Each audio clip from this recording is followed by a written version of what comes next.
ద్వితీయోపదేశకాండం ద్వితీయోపదేశకాండం పాత నిబంధన గ్రంథంలో ద్వితీయోపదేశకాండం 9వ అధ్యాయంలోకి వద్దాం. 9వ అధ్యాయం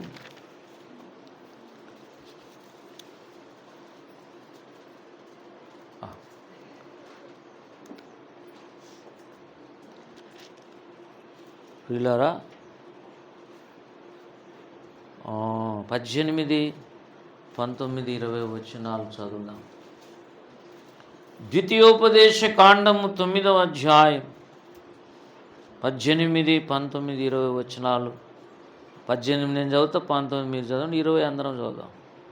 మీరు యెహోవా దృష్టికి ఆ చెడు నడత నడిచి చేసిన మీ సమస్త పాపముల వలన ఆయనకు కోపం పుట్టించగా చూచి మునపటి వలె అన్నపానములు మాని 40 పగుళ్ళు 40 రాత్రులు నేను దేవుని సన్నిధిని సాగిలపడి తిని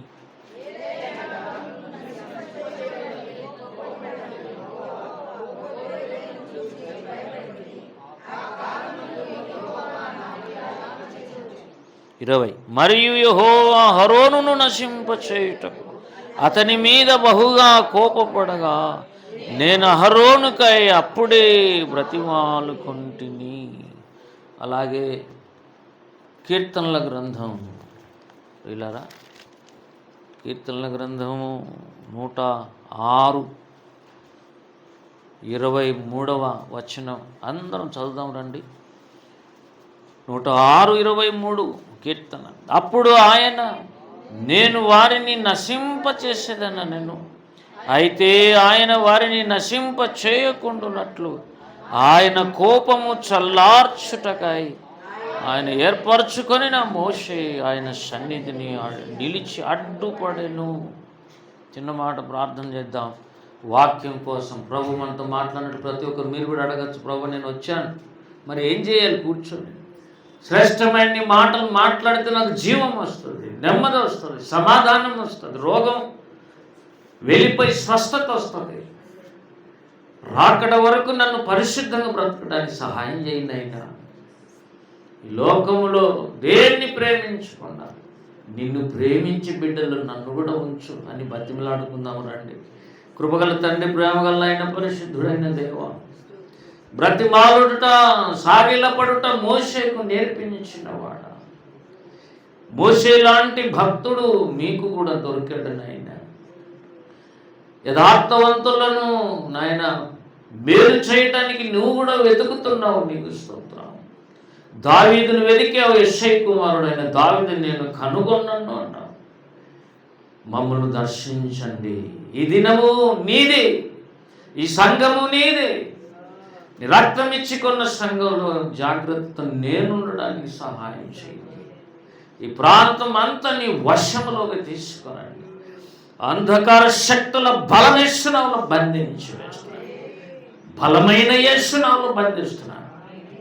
మీరే మాట్లాడి మహిమ పొందుమని బలలో యోగ్యంగా చేయవేసి ఆశీర్వదించబడ్డానికి మమ్మల్ని ఇక్కడ నడిపించావని నమ్ముతూ యేసునామం బట్టి అడుగుతున్నాము తండ్రి, ఆమేన్. ఆమేన్.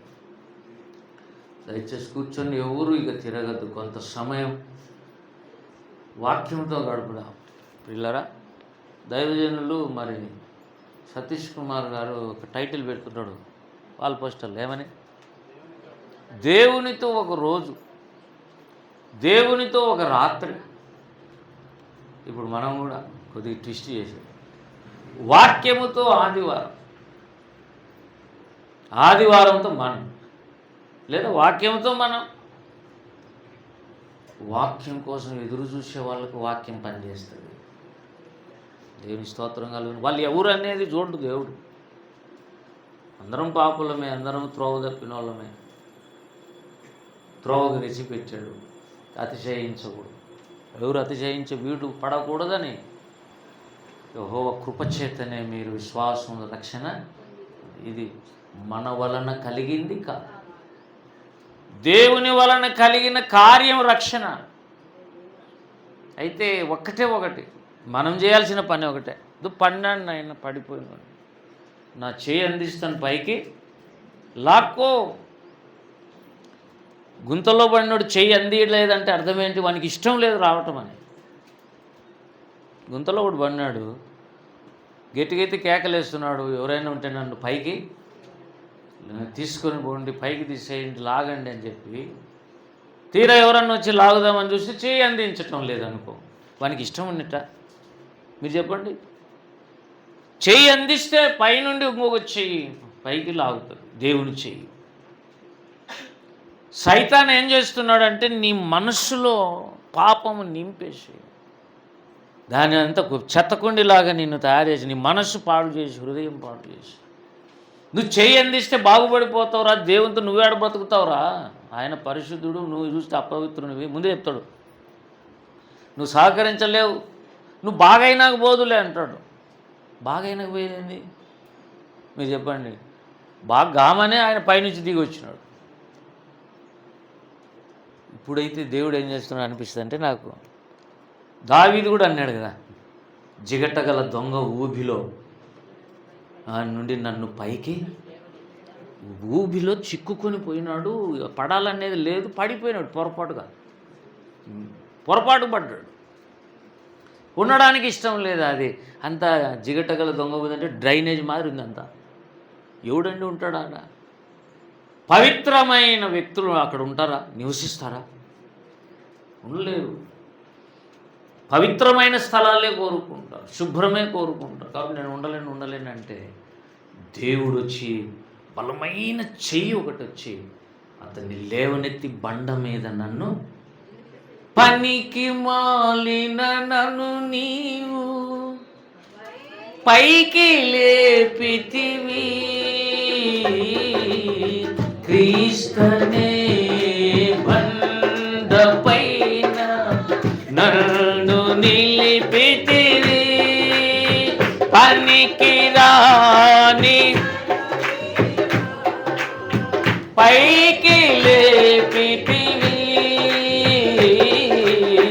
క్రీస్తనే బండపైన నన్ను నిలిపితివి, అడుగులు స్థిరపరచి బలము నీచితివే, అడుగులు స్థిరపరచి బలము నీచితివే, నీదు అడుగు జాడలనే వెంబడిల్తు ప్రభునే, వెంబడిల్తు ప్రభు,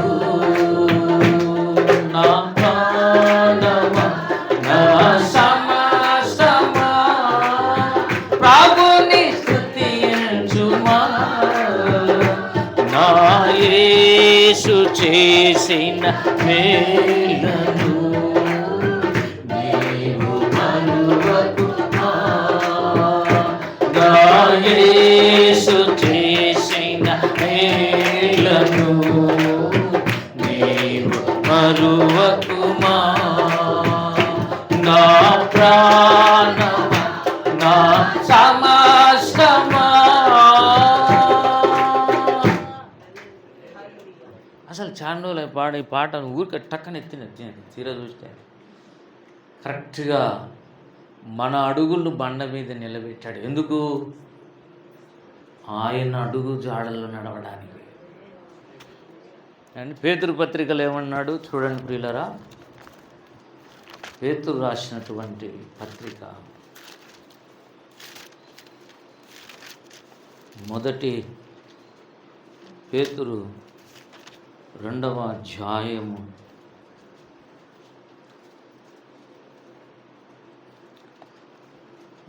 21 చదవండి. క్రీస్తు కూడా మీ కొరకు బాధపడి, ఎవరి కోసం అండి బాధపడింది? మళ్ళా మనం బాధపడుతున్నామంటే అర్థమైంది.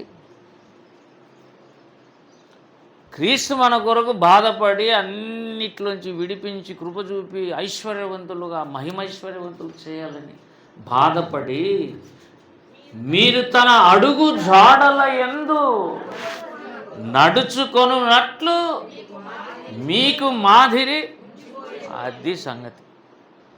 Jesus Christ is only the model to the Christian universal church.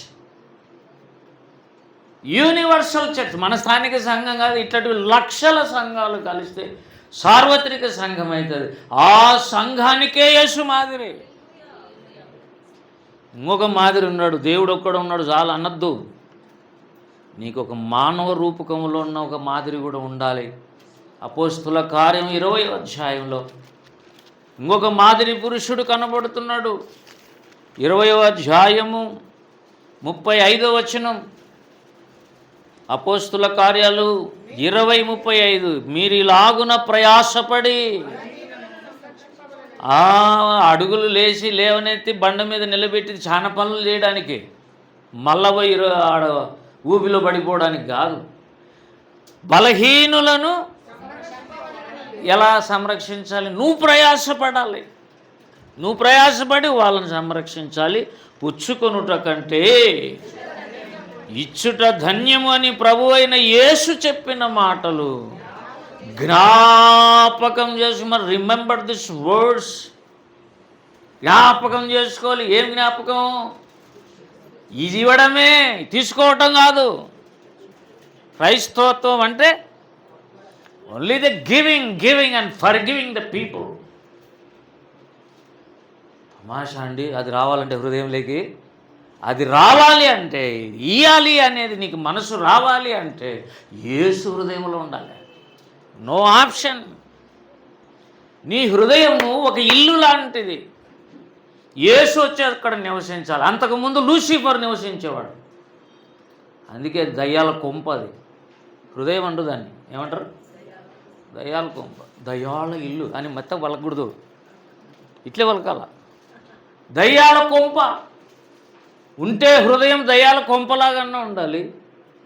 లేక యేసు ప్రభు లోపలికి ఆహ్వానిస్తే పరిశుద్ధుడైన యేసయ్య నివాసములాగన్నా ఉండాలి.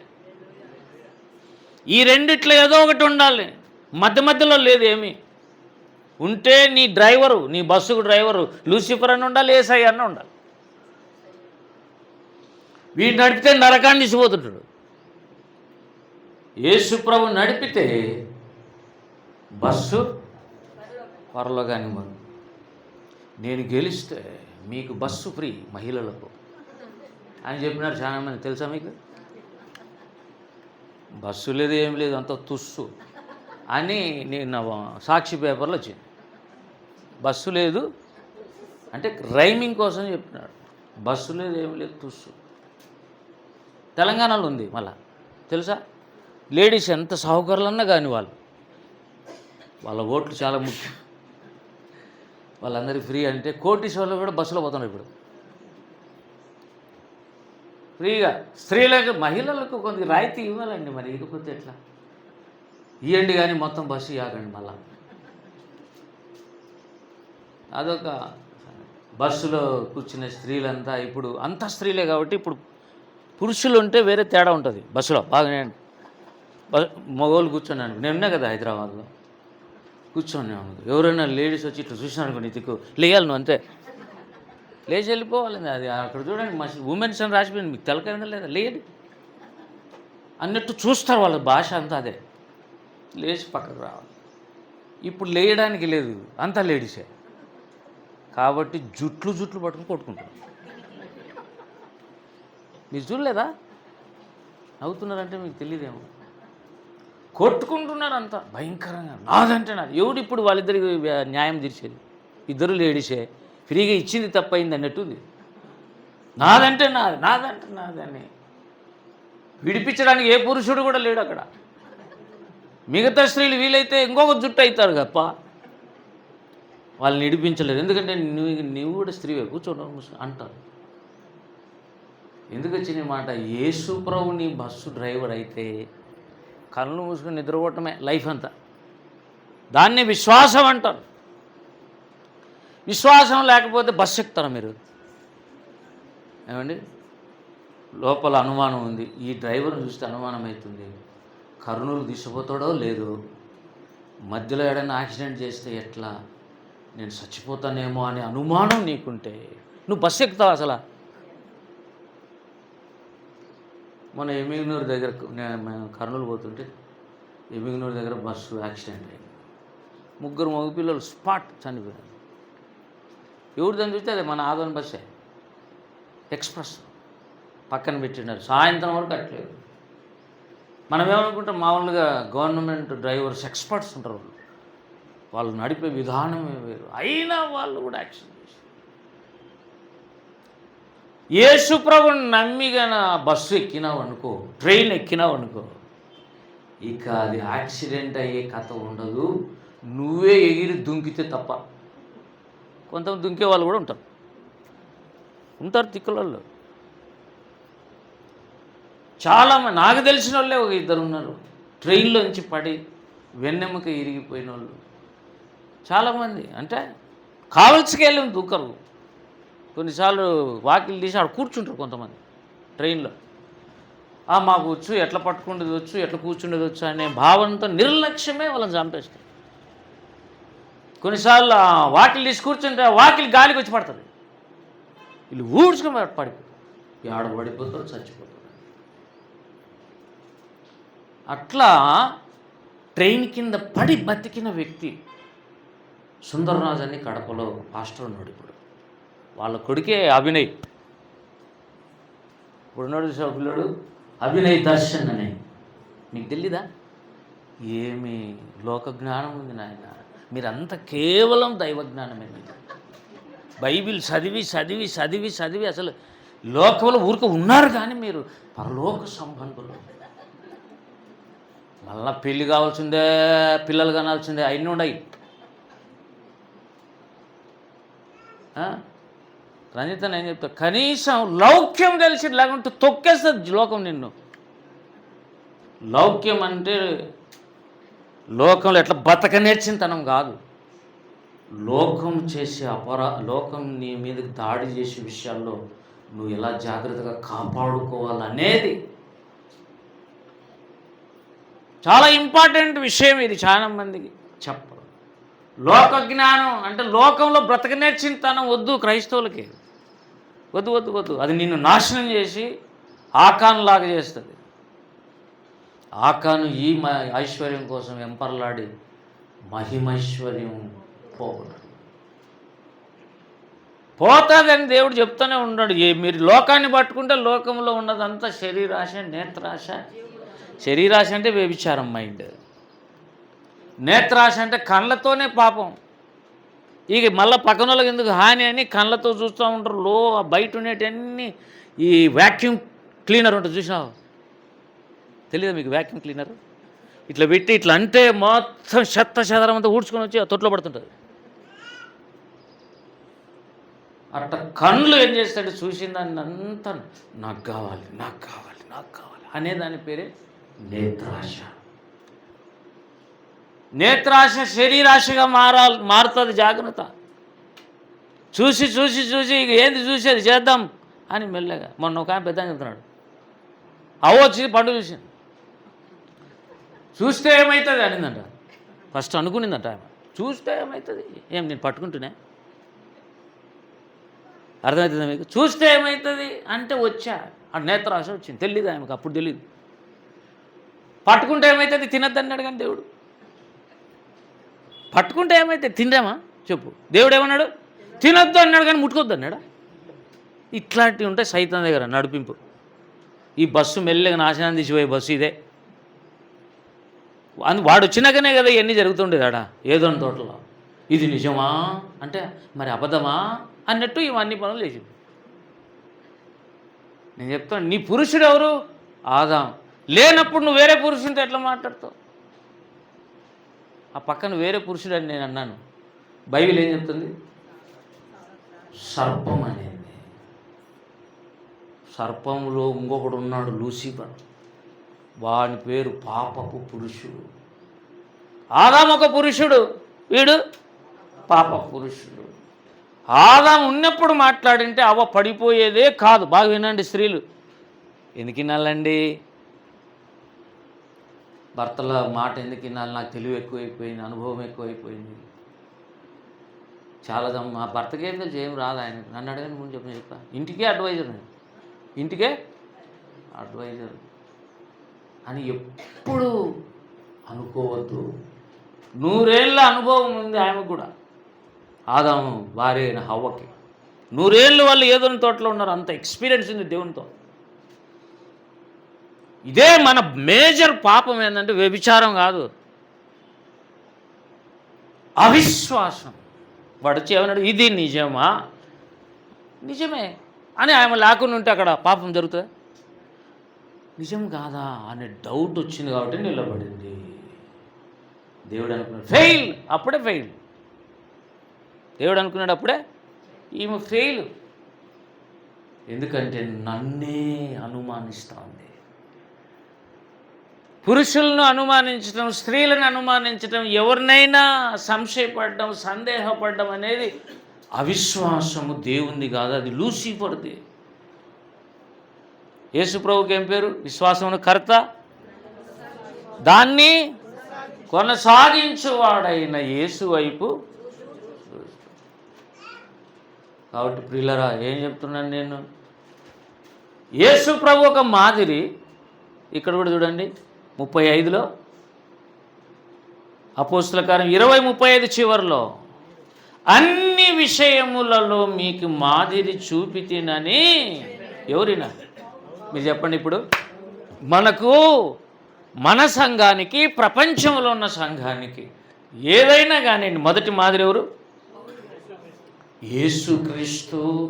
ఆయన అడుగు జాడల యందు నడవాలనే నిన్ను అడుగులను తీసి బండ మీద నిలబెట్టాడు. లేకుంటే ఏది భయంకరమైన ఊబిలోనే ఉండి, దొంగ ఊబిలో ఉండి అట్లనే కూరుకుపోయి పాతాళానికి వెళ్ళిపోతావు.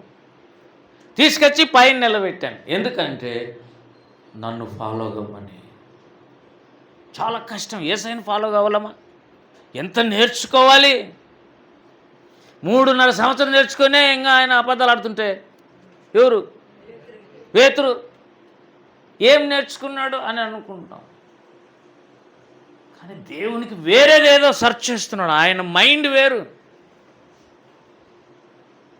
అందరూ పోతున్నారు, 70 మంది పోయినారు, మీరు కూడా పోతారా? నన్ను విడిచిపెట్టాను యేసు ప్రభు. యోహాను 6లో అంటే పోతే పోని ప్రభు, మేము పోం. చూడండి యోహాను 6లో రండి, 6వ అధ్యాయము ప్రియులారా, చివరిలోకి రండి. 67. కాబట్టి యేసు, మీరు కూడా వెళ్ళిపోవాలనని ఉన్నారా? చూసారా? మీరు బాగా వినండి, జాగ్రత్త వినండి. ఆయనకి తెలీదా వీళ్ళు పోతారా పోరా? మీరు చెప్పండి. ఏం తెలుసు? వీళ్ళు పోరని తెలుసు. ఎందుకు తెలుసా? జగత్తు పునాది వేయబడక ముందే నూతన యెరూషలేము పట్టణము యొక్క పునాదులకు వీళ్ళు పునాది రాళ్ళు. కానీ అడగడం అయితే అడుగుతున్నారు, మీరు కూడా ఏమైనా వెళ్ళిపోతారా? పోతే పోండి.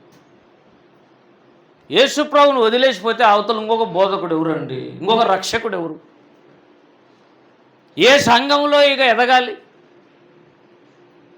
చివరి దినాల్లో అందరూ ఒక్క సంఘం అయిపోతారు.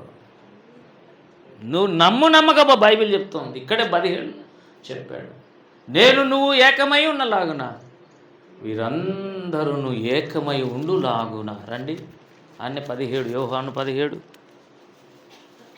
11 మర్చిపోదు. 11 వచ్చిన, నేను ఇకను లోకంలో ఉండను కానీ మీరు లోకంలో ఉన్నారు, వీరు లోకంలో ఉన్నారు, నేను నీ యొద్దకు వచ్చుచున్నాను. పరిశుద్ధుడైన తండ్రి, మనము ఏకమై ఉన్నలాగున వారును ఏకమై ఉండునట్లు నీవు నాకు అనుగ్రహించిన నీ నామము నందు వారిని. వీళ్ళు కూడా ఏకమైపోతారు ఒక రోజుటికే. ఎస్పీజీ, సిఎస్ఐ, ఈవెన్ క్యాథలిక్స్, అన్ని సంఘాలు, పెంతుకోస్ సంఘాలు, పెంతుకోస్ నమ్మని అభిషేకం నమ్మని సంఘాలు అన్నీ ఏకమైపోతాయి. బ్రదర్ అండ్ సంఘాలు ఏమండి, సేవకులను, ప్రవక్తలను, అపోస్తులను నమ్మే సంఘాలు, నమ్మని సంఘాలు. పోను వాక్యం తెలుసుకొని సరి చేసుకొని నమ్ముతారు, లోబడతారు. అలా లోబడే పరిస్థితులు దేవుడు తీసుకొస్తాడు. దేవుని స్తోత్రం కలుగును. సంఘాలని ఏకమై చేయమని చేసిన ప్రార్థన. యోహాను 17. యేసుక్రీస్తు ప్రభు గెత్సెమనే తోటలో చేసిన ప్రార్థన 17.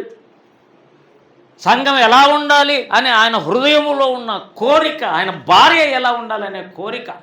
సంఘం అంటే ఎవరు? యేసు ప్రభు భార్య. వాళ్ళు అందరూ అనేక మంది భక్తుల సమూహం, ఒకరు కాదు. వాళ్ళందరూ ఒకరు ఓకే అంటే ఇంకొకరు నో అనరు. పౌలు చెప్పితే పేతురు పెద్దోడు అయినా కూడా నో అనలే.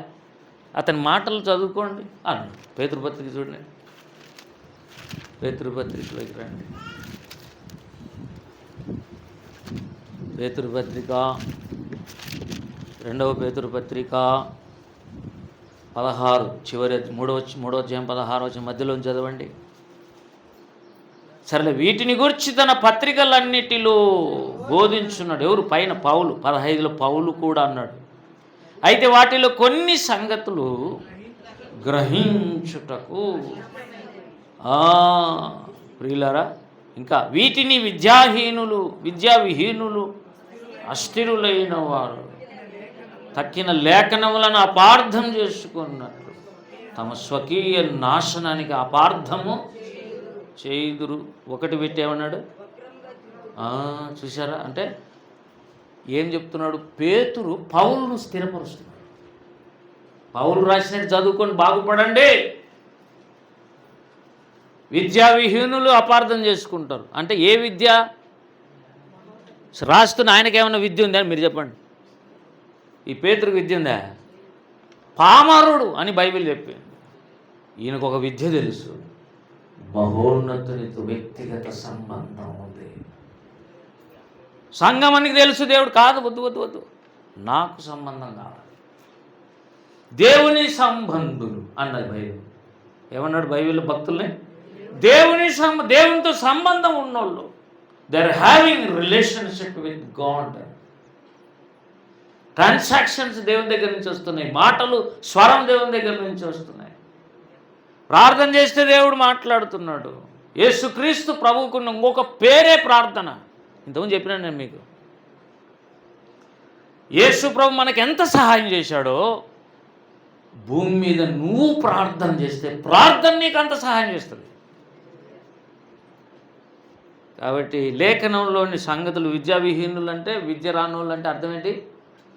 చదువు రానోళ్ళని కాదు అర్థం. మహోన్నతునితో సరైన సంబంధం లేనోళ్ళు. వాళ్ళని ఇమ్మీడియట్గా అన్నాడు అస్థిరులు. ఏమన్నాడు? అస్థిరులు కూడా దేవుని దగ్గరికి వచ్చి నమ్మి బాప్తిజం పొంది ఒక స్థిరంగా ఒకసాట నాటబడండి please. Don't go here and there. ఒక చోట ఉండి నేర్చుకో. ఇంతైనా నేర్చుకున్నాక ఈ సంఘంలో నేను నేర్చుకునేంత ఏం లేదు, ఇంకా ఎక్కువ నేర్చుకుంటే అప్పుడు పో. దేవుడు చెప్తాడు, మంచిదే, ఆశీర్వదించబడతాం. ఇంతకంటే ఎక్కువ తెలిసిన అనుభవాలు, సంఘం, సత్యం, దైవజనుడు ఓపేర్ అన్న ద్వారా మనం నడిపించబడుతున్న దాని కంటే ఎక్కువ చెప్పేవాడు భూమి మీద లేడని యేసయ్య చెప్పాడు. ఎవడాయన్ను ద్వేషిస్తే వాడు భవిష్యత్తులో భ్రష్టుడైపోతాడు. మోషేని ద్వేషిస్తే ఏమైపోతాం? కోరహులమైపోతాం. దావీదును ద్వేషిస్తే ఏమైపోతాం? శిమీలమైపోతాం. కాబట్టి యేసుక్రీస్తు మన మాదిరి. నెక్స్ట్ పౌలు కూడా మన మాదిరి. ఇక అట్లయితే సార్లే సార్, యేసు ప్రభు పౌలు మీ చర్చికి ఎందుకు రావాలని ఆ పక్క చర్చి పోతా. అక్కడ కూడా పౌలు ఉంటాడు కదా. మీరు చెప్పండి, ఎంత తెలివి ఉందంటే మనుషులకి.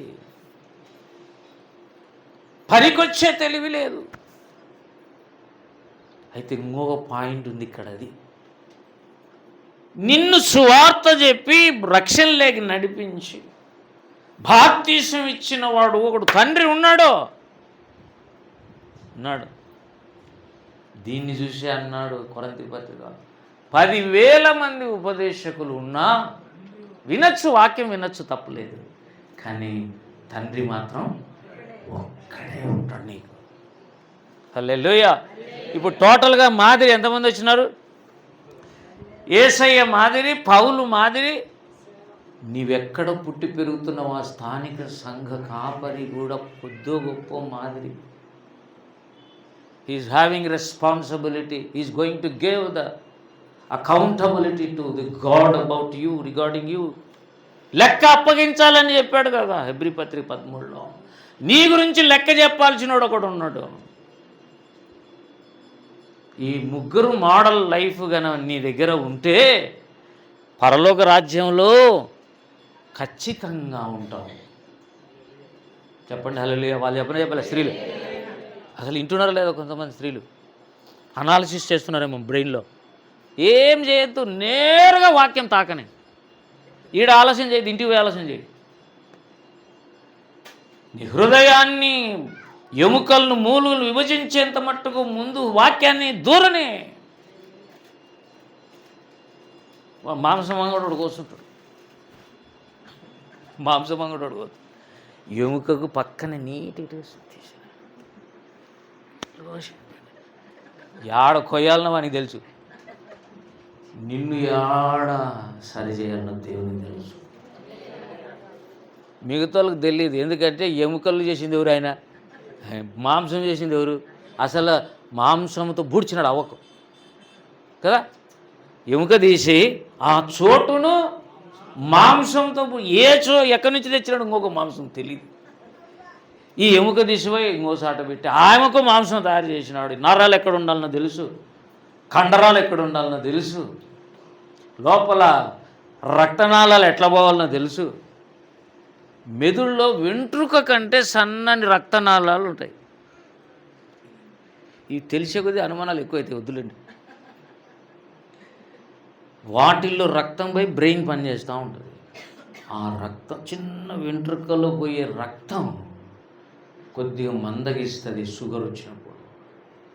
అప్పుడు లోపలికి సరిగా ఎంటర్ కాలేదు, ఫ్లో ఉండదు. కాబట్టి బ్రెయిన్కి దెబ్బలు తగులుతాయి, బ్లాక్స్ వస్తాయి, నోరు పడిపోతుంది, చేతులు పడిపోతాయి, పెరాలసిస్ వచ్చేస్తుంది, వేరే వేరే రోగాలు, మతిమరుపు వస్తాయి. కొంతమందికి అయితే కళ్ళు ఏమో తెరుచుకుని అందరినీ చూస్తారు.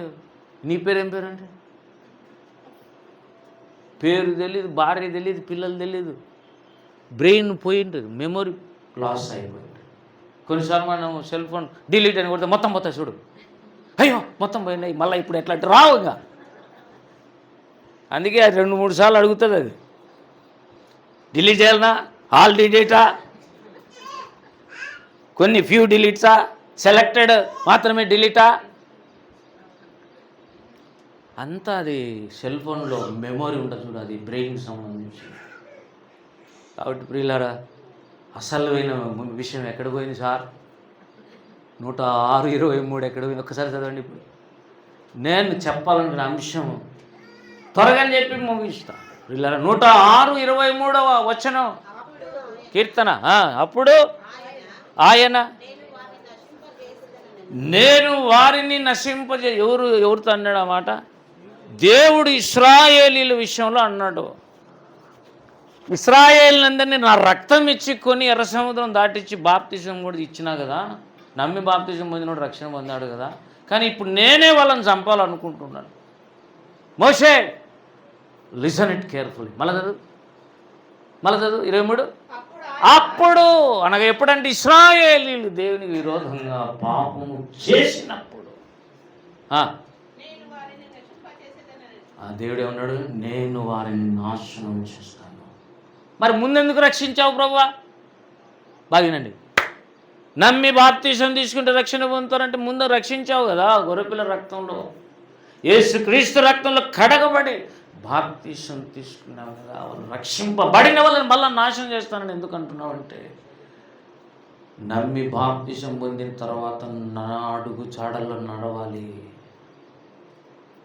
పౌలు అడుగు జాడల్లో నడవాలి.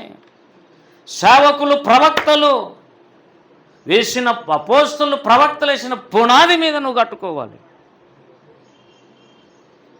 లేకపోతే ఏ పొద్దు రోజు నాకు విరోధంగా మీరే అడ్డం తిరుగుతారు, తిరుగుబాటు చేస్తారు, చంపాల్సి వస్తుంది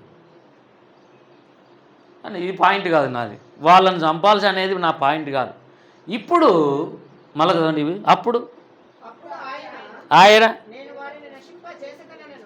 ఎవరితో నేను మోషేతో అన్నాడు. ఎక్కడ అన్నాడు? అది మనం చదివినటువంటి ద్వితీయోపదేశకాండం 9. అంతకంటే ముందు నిర్గమాకాండం 32, 33 అధ్యాయాలు బాగా రాసుకోండి. ఇవి నిర్గమాకాండం 32, 33 అధ్యాయాలు, ద్వితీయోపదేశకాండం 9వ అధ్యాయము, అలాగే ఇప్పుడు రాసిన 106 కీర్తన 23వ వచనం. ఇవన్నీ ఒకటే పలుకుతున్నాయి, ఒక సాటికి వచ్చి సాక్ష్యం చెప్తున్నాయి దేవుని వాక్యం. ఇశ్రాయేలు పాపం చేశారట, దేవుడు చూశాడట. చూసామనుకోని డిసైడ్ అయ్యాడు, నాశనం చేస్తాను వీళ్ళని అనుకున్నాడు. బాగినండి అంటే రక్షణ పొందినా కూడా మళ్ళీ ఏమైపోయే అవకాశం ఉంది. ఎప్పుడు? దేవుని అడుగు జాడల్లో కాకుండా నీ సొంత మైండ్తో బయలుదేరినప్పుడు. బాగినండి. సరే అంటే అప్పుడు ఈయనేమన్నాడు పిల్లర్? అయితే ఆయన వారిని అయితే అనే పదం పవర్ఫుల్ అండి. ఇప్పుడు చూడండి, యువతలో పాపం చేశారు, యువతలో ఆయన వాళ్ళని రక్షించిన దేవుడు. ఆయనకు కోపం రగిలిపోయి, మామూలు కోపం కాదు, మామూలు కోటీశ్వర్ల కోపం వస్తే మొత్తం గలిబి చేస్తాడు. ఏం డబ్బు లేనివాడు కోపం తెచ్చి ఎంతసేపు కొడతాడు వాడు ఒకడే. పాపం డబ్బులు నేను 20 మందిని తీసుకొస్తాడు, ఊరిని తీసుకొస్తాడు. కోపం వస్తే వాడు శక్తివంతుడైతే ఎదుర్కొంటాడు. ఇప్పుడు రష్యా ఉక్రెయిన్ వార్ జరుగుతూ ఉంది. చేతనే శక్తి లేనప్పుడు ఏం చేస్తాడు? కష్టం. ఇప్పుడు సర్వశక్తునికే మన మీద కోపం వచ్చింది, దేవునికే కోపం వచ్చింది. ఆయన పేరు దహించు అగ్ని అనే ద్వితీయోపదేశకాండంలో భవిష్యత్. రండి, ద్వితీయోపదేశకాండం 9వ అధ్యాయంలో ఇప్పుడు చదివిన దాంట్లో ప్రియులారా 3వ వచనం 9:3. కాబట్టి నీ దేవుడైన యెహోవా, ఎవరండి ఆయన? యెహోవా తానే. అది సంగతి. ఆయన ఎవరు? నీ దేవుడైన యెహోవా తానే దహించు అగ్ని వల్ల నీ ముందర దాటిపోవచ్చున్నాడని నేడు నీవు తెలుసుకో. నీ ముందు నడిచే వ్యక్తి ఎవరు సరిగ్గా తెలియకుండా నడుస్తున్నావు. భద్రం కొద్దిగా, అగ్నితో ఆటలాడొద్దు. ఒక సామెత ఉంది తెలిసిన, కొరివితో తలగొక్కోవద్దు. బాగా నేను ఇప్పుడు చూడండి, నాకు తలల్లో నవ్వ పెట్టింది. ఎట్లా గీక్కుంటా, గోర్లు ఇచ్చింది దేవుడు అందుకే కదా. బాగా అట్లకి 6 నుంచి నెమ్మది చెయ్యి లేదు. టయానికి కొరివి ఉంది, టయానికి ఒక కొరివి ఉంది, దానికి అగ్గి ఉంది. అది తీసుకొని నవ్వబోవాలని గోకినాం. కొద్దిసేపు అయిన తర్వాత చూస్తే తల ఎంట్రుకలు కాలిపోయినాయి, ఆడుండే తోలు కాలిపోయింది, మట్టసంగా అది పేను కొరికినట్టు మొత్తం స్లాప్ అయిపోయింది. పేను కొరికితే తెలుసా మీకు? వెంట్రుకలు చుట్టూ ఆడలో అది ఏం కొరకటం నాకు తెలియదు, ఇంతవరకు తెలియదు. అది సైన్స్. నిజంగా పేరు కొరుకుతుందా లేదు నాకు తెలియదు. కొరికితే మాత్రం ఒక్కంటికి పెరగదు జీవితకాలం అంతా. అది ఏం పేనో. ఆ మండుతున్న కొరివి తీసుకుని గీక్కుంటే ఆ గీకిన స్థలం ఎంత వెంట్రుకలు పోయినాయి, మళ్ళా రావు, మొత్తం బోడిగుండు మాది అయిపోయింది. అగ్గితో తలగా గోక్కుంటే మొత్తం ఏమైపోతుంది? నీకు నష్టం జరుగుతుంది. దేవునితో ఉండేటప్పుడు కూడా కొద్దిగా జాగ్రత్తగా ఉండాలి. కరెంటుతో ఉండేటప్పుడు కూడా నేనే ట్రై చేస్తానని నెగిటివ్ పాజిటివ్ నెగిటివ్ తీసి వైరింగ్ దాని రెండునే కలిపినా అనుకో, ఇంకొక పాజిటివ్ ఇంకొక నెగిటివ్ ఎడికెడికి పోతున్నాడు తీసుకుని కలిపినా అనుకో, మొత్తం వైరింగ్ అంతా కాలిపోతుంది. ఇంటి వైరింగ్ బాగా వెలుగు ఉండాలంటే, లైటింగ్ బాగుండాలంటే, అన్ని లైట్లు బాగుండాలంటే ఎలక్ట్రీషియన్ బాగుండాలి. చేతగాని ఎలక్ట్రీషియన్ని పట్టుకొచ్చుకున్నామనుకో, వాడంతా చేసి సార్ మీకు చూపిస్తా చూడు ఎట్లా లైట్లు ఉన్నాయని ఫస్ట్ చేసినాడు. ఇట్లా వేస్తాను డప్ అని పగిలి మొత్తం సర కాలిపోయి. ఆయన చేయను ఎదురిండ్లు అట్లయింది, మా ఎదురిండ్లు అట్లా అయిపోయింది. మొత్తం ఇన్వర్టర్ కాలిపోయింది, ఫ్యాన్లు కాలిపోయినాయి, లోపల వైరింగ్ కాలిపోయింది. ఏంటిది ఇంట్లో శుభమాని చేరితే ఇంట్లో వైరింగే కాలిపోయిందని వాళ్ళు 2-3 రోజులు బోధినలే. అన్నం బోట్లో పోవాలి లక్షలు పెట్టి కట్టినారు. కరెంటు మంచిదే కానీ ఎలక్ట్రీషియన్ మంచివాడు ఉండాలి, లేకపోతే నీ జీవితం నెగిటివ్ పాజిటివ్ నెగిటివ్ కనిపిస్తాడు. భద్రం.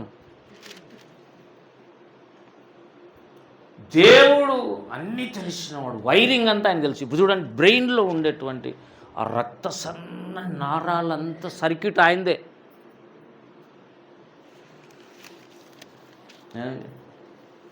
డీజీఎస్ దగ్గర హార్ట్ స్ట్రోక్ వచ్చి ప్రార్థన చేసుకుంటూనే పడిపోయినాడు రూమ్లో. ఈయనేమి వాకిలు తీయలేదని వాళ్ళ భార్య స్టెల్లా దినకరన్ ఉంది, ఆయన పెద్ద ఆయన వాకిలు తీస్తే పడి కొట్టుకుంటున్నాడు. ఇదంతా బురుగు వస్తుంది. దేవుని సన్నిధి దవదవ ఎత్తుకొని తీసుకొని పోయి హాస్పిటల్లో చేర్పించి పెద్ద పెద్ద సేవకులకు పరిచయం. ఈయనకు మంచి వెల్ నోన్ పర్సన్ కదా భారతదేశంలో. దవదవ పెద్ద పెద్ద సేవకులంతా వచ్చి ఏమైందండి, హార్ట్ స్ట్రోక్ తీసుకుపోయి సింగపూర్లో చేర్పించిన. మామూలు ఇక్కడైతే చిన్నవి. ఆయన గొప్ప దైవజనుడు, ఆయన బ్రతికితే అనేకులకు మేలు జరుగుతుంది, ఆయన బ్రతకాలని కోరుకుని పోయి అక్కడ చేర్పించారు. ఎక్కడ? సింగపూర్లో చేర్పించి అక్కడ 6 నెలలు బెడ్ మీద ఉన్నాడు. ఆపరేషన్ జరగక ముందు ప్రార్థన చేసిన ప్రభు కన్నీళ్ళ ప్రార్థన. చాలా బలమైన వ్యక్తి. మినిమం ఒక 20-25 టైమ్స్ 30 టైమ్స్ పరలోకం వెళ్ళి వచ్చిన వాళ్ళ సేవకులలో ఆయనే ఈ మధ్యలో. ఇక ఆయన దేవుని దేవదూతలను చూసి భూమి మీద సేవ చేస్తున్న వాళ్ళు ఎట్లుంటారు, వాళ్ళు భయపడతారు. నీకు నాకు బాగుపడాలంటే రా, లేకుంటే బాగుంటారు వాళ్ళు. అంత పవర్ఫుల్ ప్రార్థన. ప్రభు ఏంటి గుండె నొప్పి, చిన్నప్పటి నుంచి అన్ని నొప్పులేనా నాకు అని అంటే దేవుడు అన్నాడట, 18 గంటల బాగా అయిపోతాడు. 1వ తేదీకి జూలై 1 స్ట్రోక్ వచ్చింది, ఆగస్టు 1వ తేదీ నువ్వు డిశ్చార్జ్ అయిపోతావు అన్నాడట దేవుడు. అంటే బాగా అవుతుందనే కదా. 25వ తేదీ వచ్చేతలకే పాతాళపు శక్తులన్నీ దయ్యాలన్నీ రూమ్లోకి వచ్చినాయి. నువ్వు బ్రతుకుతావా? ఎవడు చెప్పినాడు? హార్ట్ స్ట్రోక్ వచ్చిందని. కానీ నెగిటివ్గా మాట్లాడి అవిశ్వాసం సృష్టించి చీకటంతా అలుముకున్నట్టు వేదనలో పోరాడి ప్రభా ఏంటిది. 25వ తారీఖు జూలై 25 అతను విడిపించబడేది ఎప్పుడు? ఆగస్టు 1, ఇంకా 5 రోజులు ఉంది. వీడు సతాయిస్తున్నాడు సైతాను. బ్రతకకూడదు ఇతనని, భక్తులను చంపాలనే ప్రయత్నం చేసిన సాతాను. ఎప్పుడు బతకనేడు వాడు.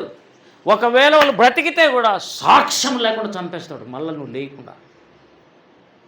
ఏదో వాని ప్లాన్ వాని. మొన్న ఒక పాస్టర్ కొడుకులు 2 ఈత కనిపోయి చచ్చిపోయి. దేవునికి భవిష్యత్తులో వాడబడే వాళ్ళు ఉంటారనే సైతానికి థాట్ వస్తే నిన్ను చంపేస్తాడు. మనం ఏమైనా మతాల గురించి మాట్లాడుతున్నామా? కాదు, పరిశుద్ధత పాపం గురించి మాట్లాడుతున్నా. హల్లెలూయా. యేసయ్య ఎవరండి? ఆయన దహించు. ఇప్పుడు చూడండి, ఇశ్రాయేలీలు పాపం చేశాడు, మామూలు పాపం కాదు, భయంకరమైన కోపం. ఇంకా చదవండి ఆయన అక్కడ.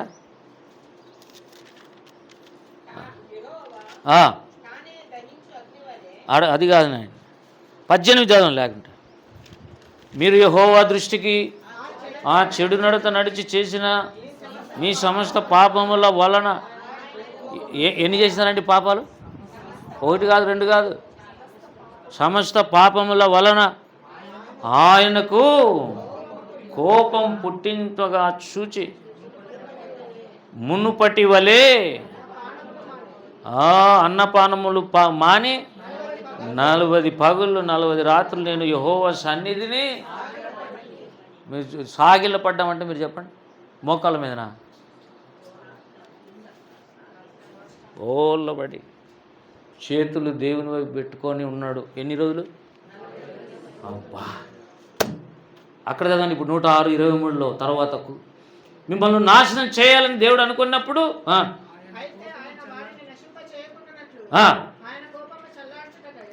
కోపము చల్లార్చుటకై ఆయన ఏర్పరచుకొనిన వినండి, అది చాలా ఇంపార్టెంట్. అందరూ అడ్డుపడలేరు. ఇప్పుడు దేవునికి ఇశ్రాయేలుకు మధ్యలో అడ్డుపడాలంటే దగ్గర ఈక్వల్ బలం ఉండాలి. ఈక్వల్ బలం మోషేకు లేదు.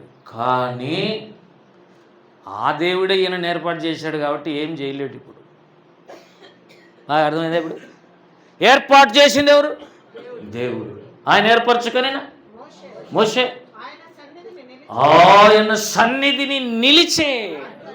ఎక్కడ నిలబడ్డాడు? అసలు దేవుని సన్నిధిలోకి వచ్చి నిలబడ్డాడు, సాగిల్లపడ్డాడు. నిలిచే అంటే అర్థం ఆడ నిలబడ్డామని కాదు, అక్కడే తిష్టేశాడు. ఇక సాష్టాంగపడి దేవుని సన్నిధిలో ఉన్నాడు. ఏమయ్యా వచ్చావంటే, ఇశ్రాయేలు పాపాన్ని క్షమించాలి, నీకు క్షమించు, నాకు వాళ్ళు కోపం. అంటే దేవునికి ఏమొస్తుంది? ఎప్పుడు రాదా? వస్తుంది. చెప్పండి. దేవునికి కోపం వచ్చేంత వరకు నువ్వు పాపంలో చేయొద్దు. దేవుని కోపం వచ్చేంత వరకు పాపం చేస్తే కొన్నిసార్లు డిలీట్ ఫ్రమ్ ద సర్వీస్ అన్నట్టు తీసిపోయి పాతాళంలోనే పడతాం. భద్రం. కాబట్టి దేవుని కోపాన్ని అడ్డగించుకోవడానికి ఒకదానికే శక్తి ఉంది, దాని పేరే ప్రార్థన. మోషే లాంటి భక్తులు చేసే ప్రార్థన మామూలు వాళ్ళు కాదు. ఇశ్రాయేలు జనాంగం కోసం ఏర్పాటు చేయబడినోడు మోషే, దేవుడు ఏర్పాటు చేసినోడు మోషే. ఇద్దరికి మధ్యవర్తి. నన్ను ఆ రోజు పిలిస్తే ఏమేమో చెప్తివి, పో అంటివి, చెయ్యి ఇట్లా పెట్టుకోమంటివి, నేను పోనని చెప్తున్నా లేదా? ఒక్కసారి కమిట్ అయితే నేను పక్క పోను. నిబద్ధత కలిగిన వ్యక్తి మోషే. నేను పోను, పక్కకు పోను. ఒక పని చేయి, జీవ గ్రంథంలోంచి నా పేరు తీసేసి తర్వాత ఏమన్నా చేసుకో. చూడండి 32వ అధ్యాయం, నిర్గమ 32. బైబిల్ మీరు తిప్పేదాన్ని బట్టి చెప్తా, మీరు ఎంత ఏంటుండరో. ఏమండి చదువు.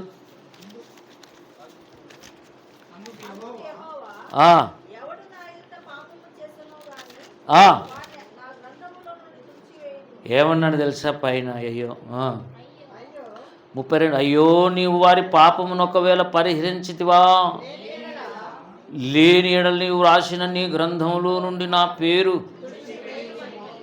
మళ్ళా బతిమలాడుకోవడం దేనికోసం? మీరు చెప్పండి. మనమైతే ఎట్లున్నామంటే జీవగ్రంథంలో మన పేరు ఉండాలని బతిమలాడి వస్తున్నాం. ఇంకొక వర్గం ఉంది భక్తులలో. అందరినీ రక్షిస్తావా, లేక నన్ను జీవగ్రంథంలో నుంచి పేరు తీస్తే ఏం జరుగుతుంది మీకు తెలుసు. ఎక్కడ పడతాం? ఎవని పేరు జీవగ్రంథంలో ఉండినట్టు కనబడలేదో వాడు అగ్నిగుండంలో వేయబడును, అది 2వ మరణం. ప్రకటన గ్రంథం లాస్ట్లో. అంటే ఇప్పుడు నా పేరు తీసేయని అంటున్నాడంటే తమాషగా అంటున్నాడా? ఆ దేవుడు వేయలేని అనుకుంటున్నాడా? హార్ట్ఫుల్గా 100% చెప్తున్నాడు. వాళ్ళందరినీ రక్షిస్తావా, వాళ్ళ బదులు నన్ను పాతాళంలో అగ్నిగుండం వేస్తావా? అది అడ్డుపడ్డం అంటే. అంటే నన్ను చంపిన తర్వాతే వాళ్ళ దగ్గర పో అంటే దేవునికి ఇశ్రాయేలు మధ్యలో అడ్డుపడ్డాడు. దేవుడు ఎంత శక్తిమంతం మీరు ఊహించుకోండి. ఆయన వస్తున్నాడు నీ దగ్గరికి అనుకో, మోషే పోయి ఇట్లా అంటే అవుతుందా? కదిలితే అవుతుందా? దేవునికి అడ్డుపడితే అవుతుందా? ఎలా అడ్డుపడ్డాడంటే 40 పగుళ్ళు 40 రాత్రులు అన్నం లేదు, నీళ్ళు లేవు, సాగిల్లపడి ఉన్నాడు. వినండి. ఇప్పుడు దేవుడు అనుకున్నాడు, మోషేకి నా మైండ్ వచ్చేసింది, ఇట్లనే అడ్డుపడేవాడు దేవునికి నరులకు మధ్యవర్తి ఒకడు ఉన్నాడు. ఆయన క్రిస్టియస్ అనే నరుడు. ఆయన అడ్డుపడ్డాడు శిలువలో. నా ఇట్లా పెట్టాడా లేదా?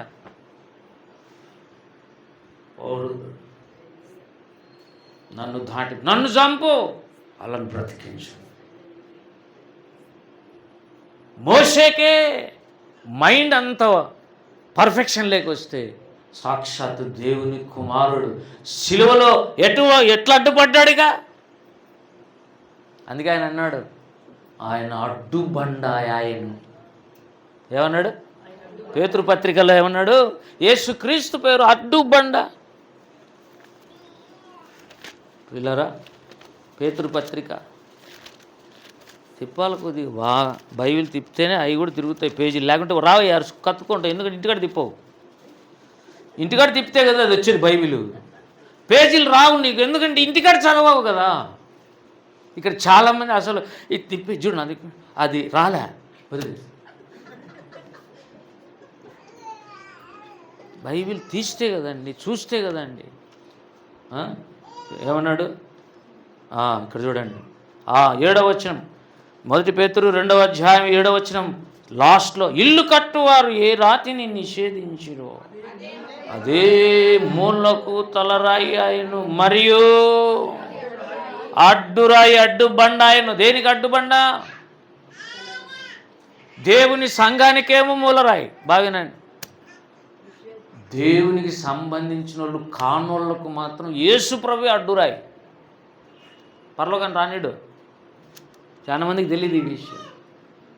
యేసు ప్రభు అడ్డుపడతాడు, అడ్డుబండ అడ్డురాయి అయ్యాడు. ఎందుకంటే నువ్వు రాలేవు, ఎందుకంటే మూలరాయిని నిషేధించావు.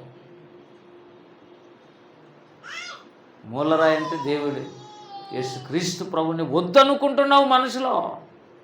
ఎప్పుడు అనుకుంటే సార్ నేను మనల్ని కాదనేది.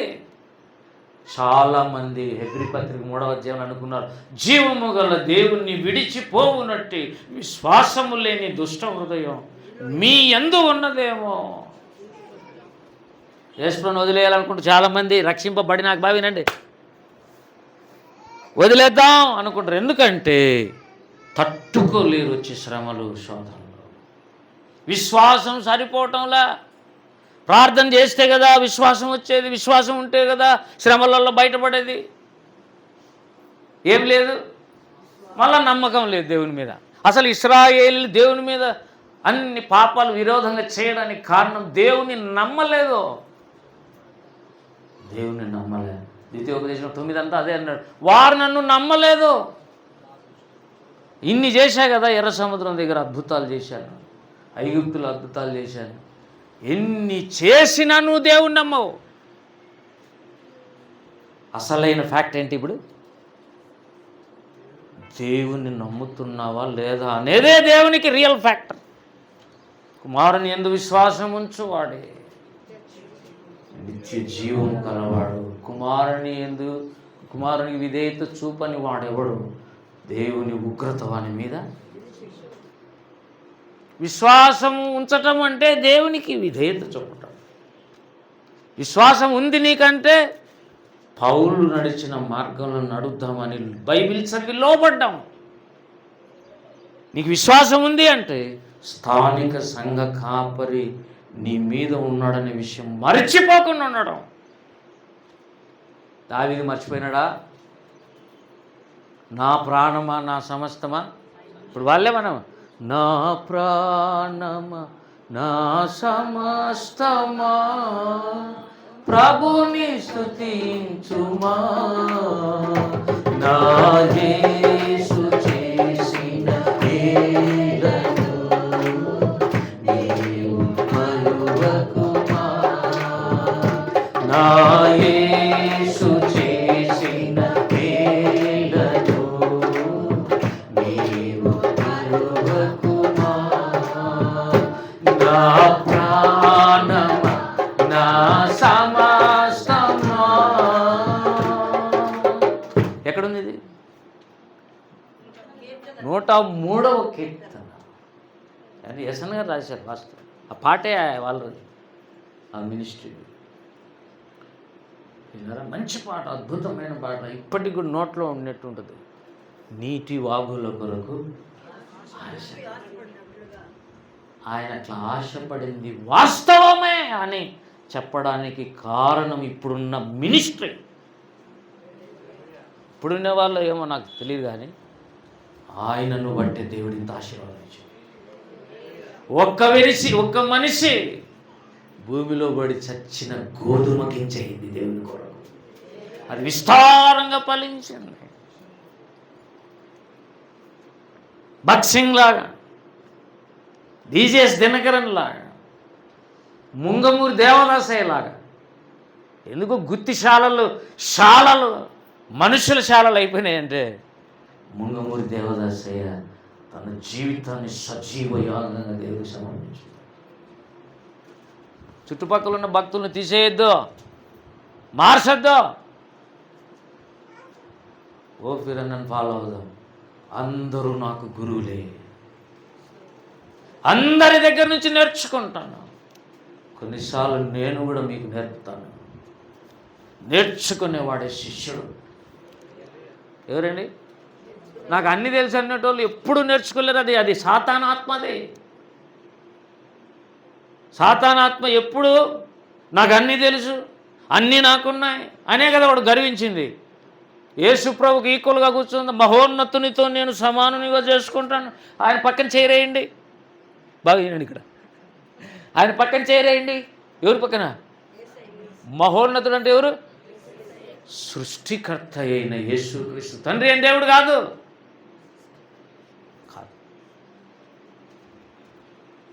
మహోన్నతుని చైర్ ఒకటి ఉంది,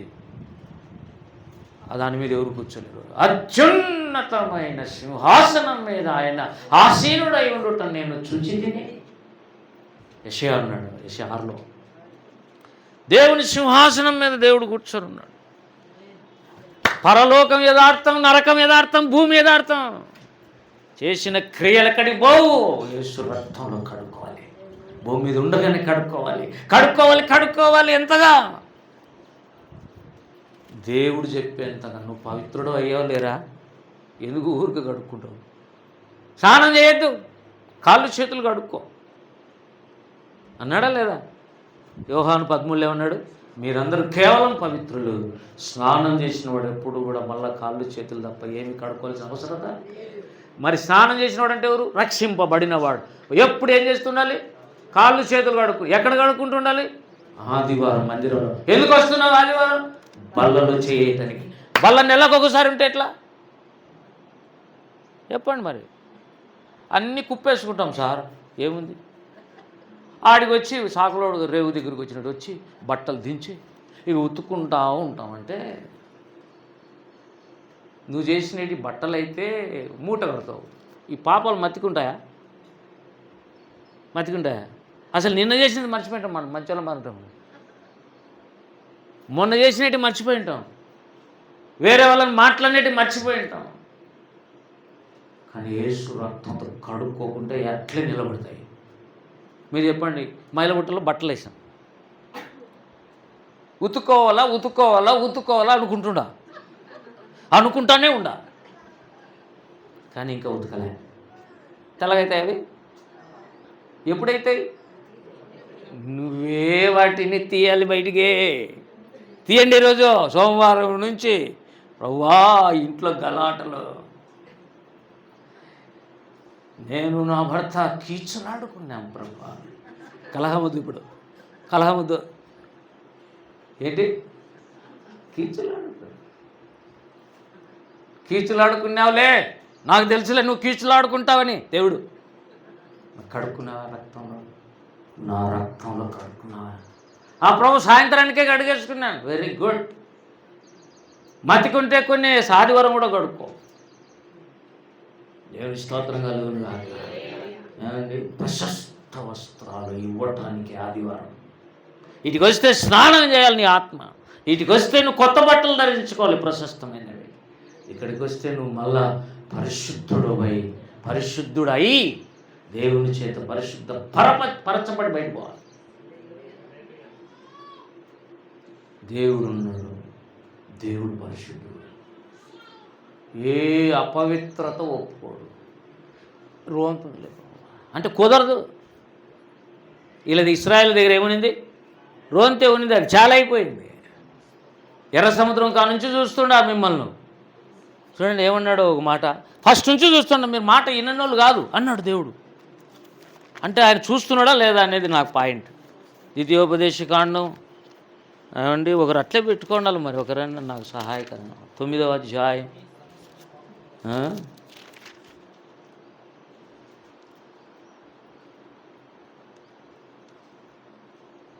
24 చదవండి, 9:24.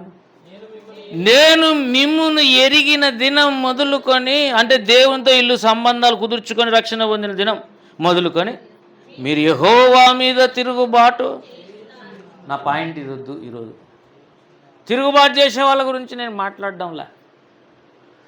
మోషే లాంటి వ్యక్తి తిరుగుబాటుదారుల కోసం ప్రార్థన చేస్తున్నాడు. హృదయం అది కావాలి మనకి. We should be like Moses the prophet. మోషేలాగా తయారు కావాలి. అంచె దినాల్లో యూదాపత్రికలో ఏమన్నాడు? యూదాపత్రిక ప్రకటన గ్రంథం ముందుందంటే మోషేలాగా ఉండాలి మీరు అనే చెప్పాడు, హానోకులాగా ఉండాలని చెప్పాడు. అవునా?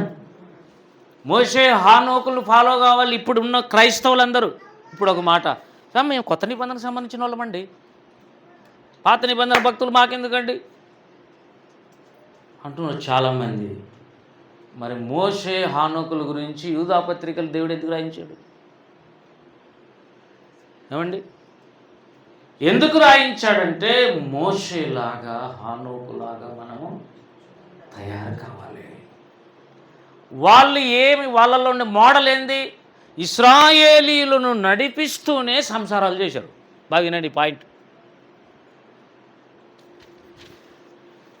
హానోకు 300 సంవత్సరములు దేవునితో నడుచుచు, ఇంకొక వైపు కుమారులను కుమార్తెలను కనుచు, 2 విషయాలు బ్యాలెన్స్గా చేస్తుంటారు భక్తులు. దేవుని వదిలేరు, సంసారం వదిలేరు. కొంతమందికి అతి భక్తి అయిపోయి సంసారము కంటే దేవుడు ముఖ్యం, వారినైనా పిల్లలైనా వదిలివేసిన వారు ఇహమందు 100 రెట్లు పరమందు నిత్య జీవం అన్నాడు. కాబట్టి వీళ్ళకి బోగొడ పెట్టద్దంటే నీ సంగతి అంతే సంగతి. నీకు చెప్పాడా భార్య పిల్లల్ని ఇచ్చిపెట్టి సేవ చేయమని? నీకు చెప్పాడా? చెప్పు. అందరిది కాదు అది. నువ్వు పిలిస్తే భార్య పిల్లల్ని, ఇప్పుడు భక్సింగ్ గారిని అన్నాడు, తల్లినైనను భార్యనైనను పిల్లలనైనా వదిలిపెడితే నీకు ఇహమందు 100 రెట్లు ఇస్తాను. భక్త సింగ్ గారితో దేవుడు మాట్లాడాడు. అంటే అన్నాడు, సరే ప్రభు. అంటేనే విస్తారంగా ప్రేమించిన తల్లిని వదిలేసేటప్పుడు అతను ఏడ్చిన ఏడుపు గురించి రాశారు. దేవుని కొరకు వదిలేశాడు.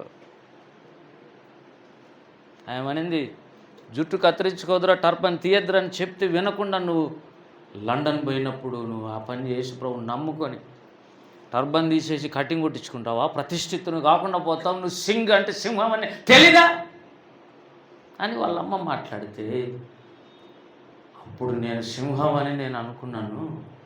కాదు, ఇప్పుడు దేవుడే నన్ను సింహం అంటున్నాడు. భక్త సింగ్ అంటే భక్తి కలిగిన సింహమే. ఇప్పటికి ఎక్కడికి పోయిన సంఘాలు ఉంటాయి. ఎందుకు? ఆ ఒక్కడు దేవుడితో కమిట్ అయ్యాడు. ఆ ఒక్కడు దేవుని ప్రజలకు మధ్యన అడ్డుపడ్డాడు.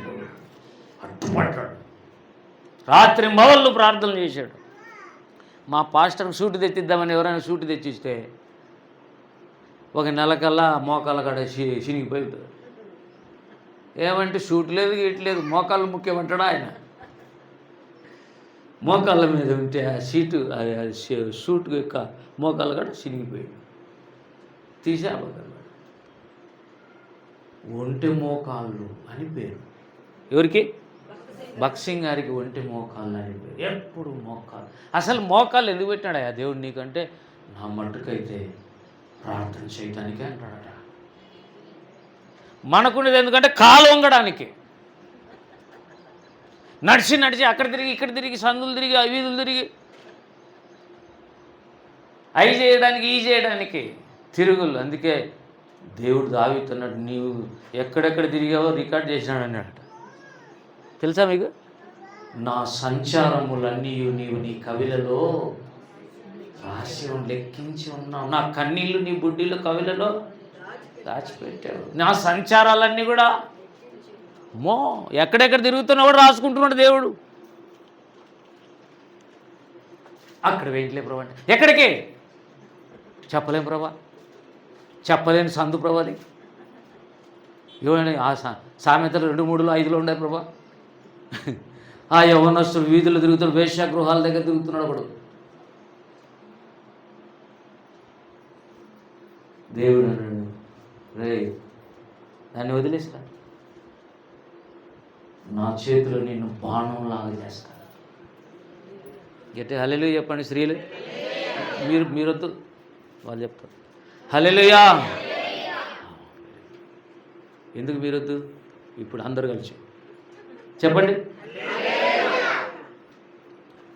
ప్రియులారా, మోషేను గురించి అదొక్కటే నాకు ఆశ్చర్యం అనిపించింది. ఇది సేవ అంటే అడ్డుపడేంత శక్తి కలిగిన ప్రార్థనాపరుడు మోషే. అందుకే ఆయనకు ప్రార్థన చేయి వారిలో మోషే సమూయేలు ఉండెను. మోషే అహరోను కాదు, మోషే అహరోను ఉండెను. సరే, సమూయేలు ఎప్పుడున్నాడు? దావీదుకు సౌలుకు ముందు కాలంలో ఇశ్రాయేలీలకు అండగా సమూయేలు ఉన్నంత వరకు ఏ శత్రువులు రాలేనంత దేవుని సేవకుల మధ్యలో అతడు ఒక పురములాగా ఉన్నాడు. రెండవ సమూయేలు, బహుశా రెండవ సమూయేలు 7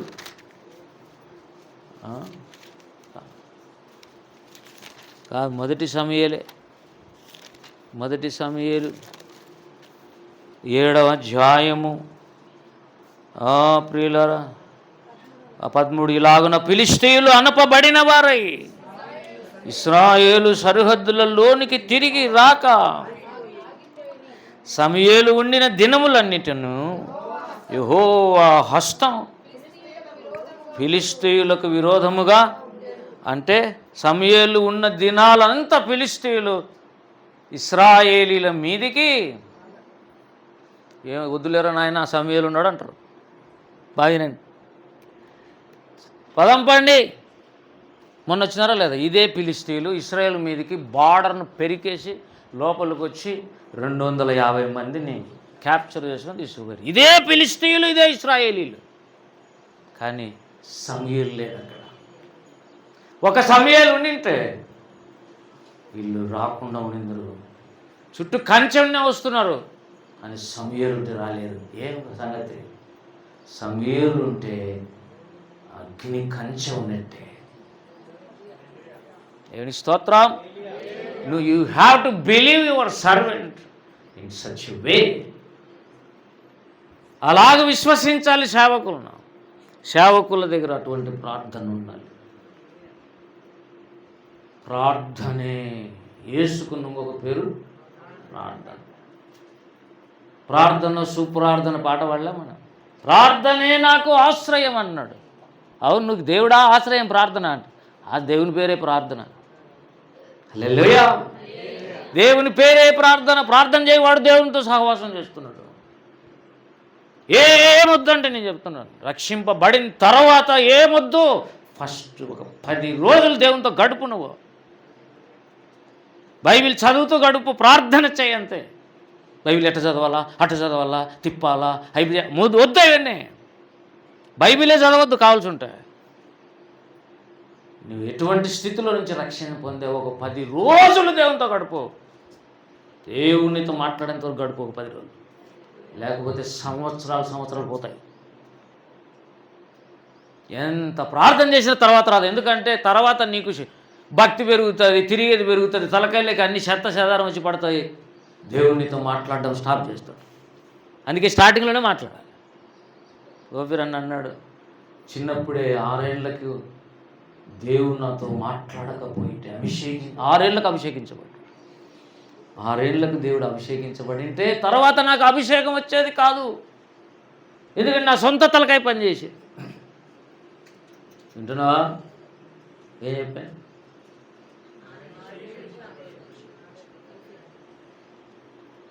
కాబట్టి ఒక 10 రోజులు ప్రార్థన చేస్తే రక్షణ యొక్క బలం నీకు తెలుస్తుంది. అప్పుడు మెల్లమెల్లగా అన్ని స్టెప్పులు నువ్వే దేవునితో బట్టి దావీదును దేవుడు అంతకంతకు వర్ధిలింపజేసినట్టు నిన్ను పట్టుకుంటాడు. రక్షణ పొందిన తర్వాత ఇటు అటు తిరగద్దు. యు హ్యావ్ టు నీకు అకౌంటబిలిటీ ఉంది తెలుసా? లెక్క ఉంది నీ మీద. నేను ప్రార్థన చేసేటప్పుడు నీ పేరు వస్తూ ఉంది. ఎందుకు వస్తుంది?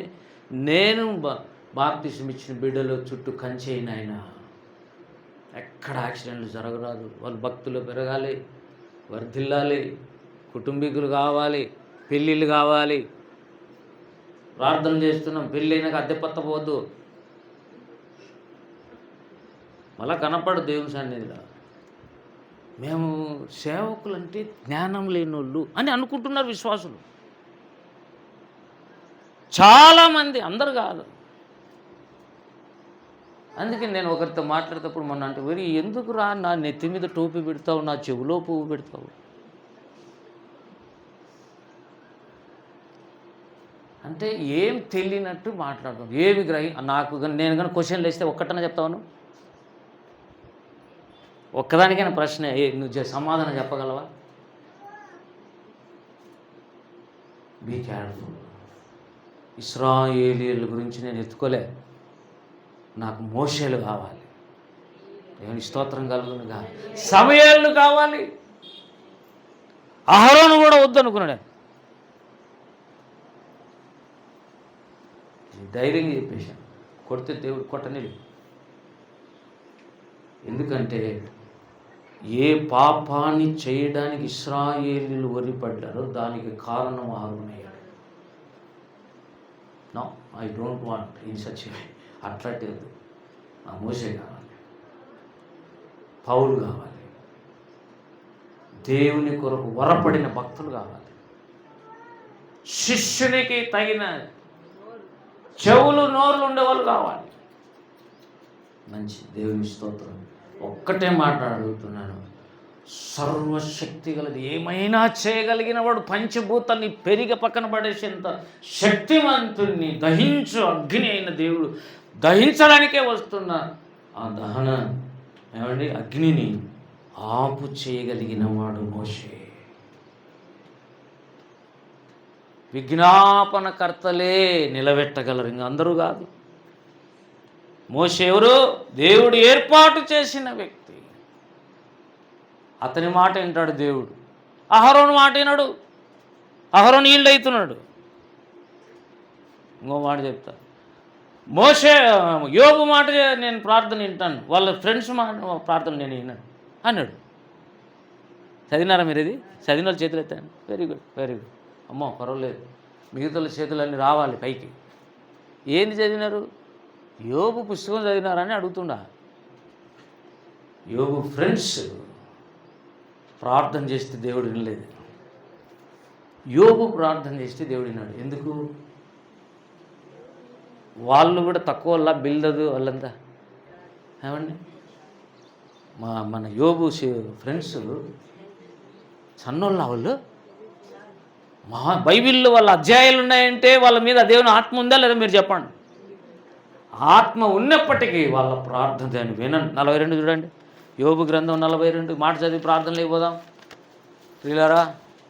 త్వరపడి చూడండి యోబు గ్రంథం.